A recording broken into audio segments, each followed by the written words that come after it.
60% des Maliens tournent le dos à la France. 60% des Maliens tournent le dos à la France.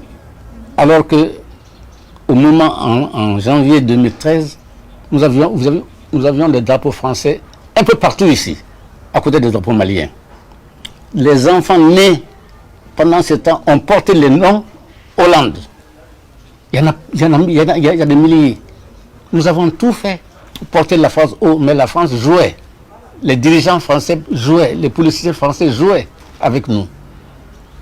Le Drian a dit, les Touaregs sont nos amis. Il dit, oui.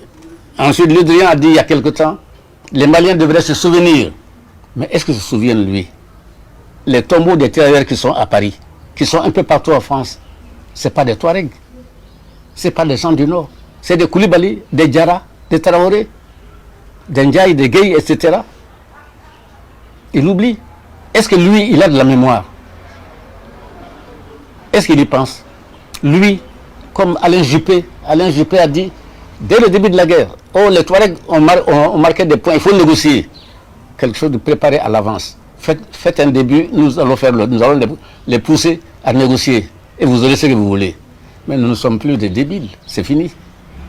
Nous ne sommes pas des naïfs, c'est fini. Nous ne sommes pas des infantiles, c'est fini. C'est fini, nous savons.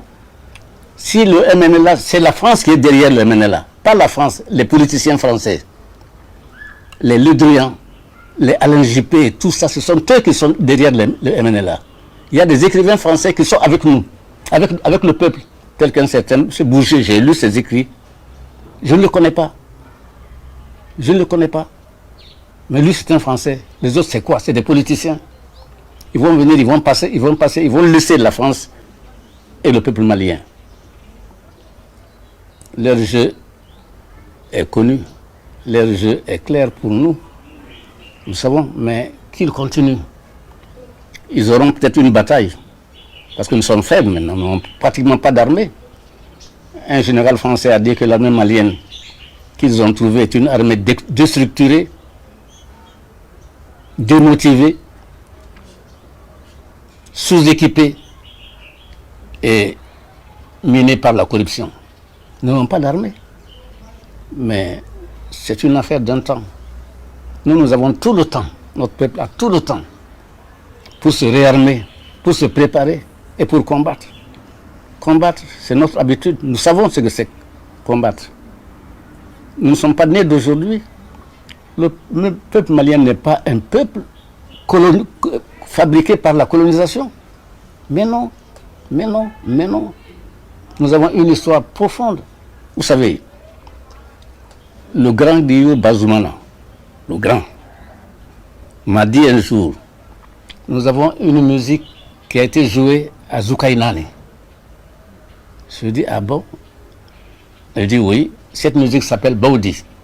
Vous savez qui était Zoukainane? C'est Alexandre le Grand. 3 siècles avant l'ère chrétienne, cette musique s'appelle Baoudi, chez vous aussi. Nous avons une musique qui a été jouée aussi à Soumaoro Kanté. Et cette musique s'appelle Sou, les chevaux. Vous savez, nous ne sommes pas nés hier. Aujourd'hui, nous sommes profondément ancrés dans la terre de nos pères et des pères de nos pères. Nous sommes conscients de ce que nous sommes. On ne peut pas nous vaincre parce que nous sommes faibles aujourd'hui, on ne peut pas nous vaincre éternellement, ce n'est pas possible. Ce n'est pas possible, ils auront un temps.